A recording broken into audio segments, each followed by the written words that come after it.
Hello, everyone. Back for another New York Film Festival review. It's been 2 years. I'm excited to be doing this again. I love sharing movies with y'all. And this video is about Anora, the latest film directed by New York-based independent filmmaker Sean Baker, who blew up on the scene with 2015's Tangerine, which was notoriously shot on an iPhone. Then, 2 years later, he followed that up with The Florida Project, which was another critical darling and landed multiple Academy Award nominations. In 2021, he released Red Rocket, which also played at this festival, but I missed it because fucking everyone got a ticket for it and I wasn't allowed to do that. Same thing that happened this year when I tried to see Queer. They wouldn't let me watch the movie because all the VIP people who paid $1,000 for their fucking passes wouldn't let me watch the damn movie. Red Rocket got a lot of critical acclaim, and now Anora seems like it's gonna be his season. The grassroots support for this film is overwhelming, and people are showing up in droves to see this film, and I'm glad because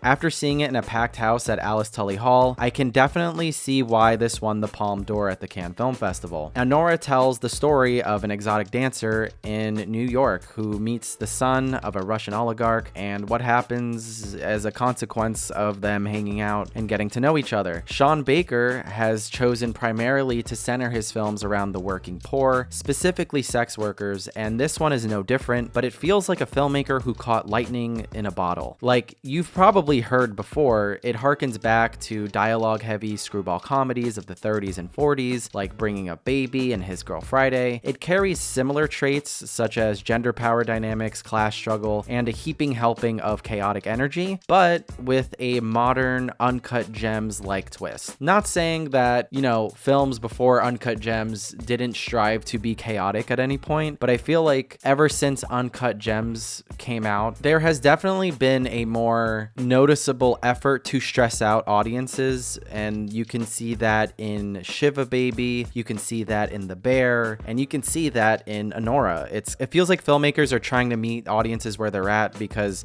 we are balls of anxiety, and sometimes it's cathartic to watch other people, not you, being stressed out. The camera glides through each scene with so much intention, taking note of the space and the geography, whether it's the space between the characters or the evolving setting throughout the runtime. Each character arc is so incredibly satisfying and earned. It's been a rare occurrence this year that I watch a film and I feel like I went on a journey. And the center of that journey is Mikey Madison's instantly iconic performance as the titular character. She made a big impact on her brief screen time in 2019's Once Upon a Time in Hollywood and 2022's Scream, and here she shows a new side of herself that will hopefully make her a mainstay for years to come. She is so insanely watchable and hits all the right beats at the correct pitch so that when you're on the emotional roller coaster with her, you're given space to lean in. There was a certain point where I caught myself getting wrapped up in her struggle, and once I recognized that, I knew I was watching one of the best films of this year. If you get a chance to see this in a packed theater, please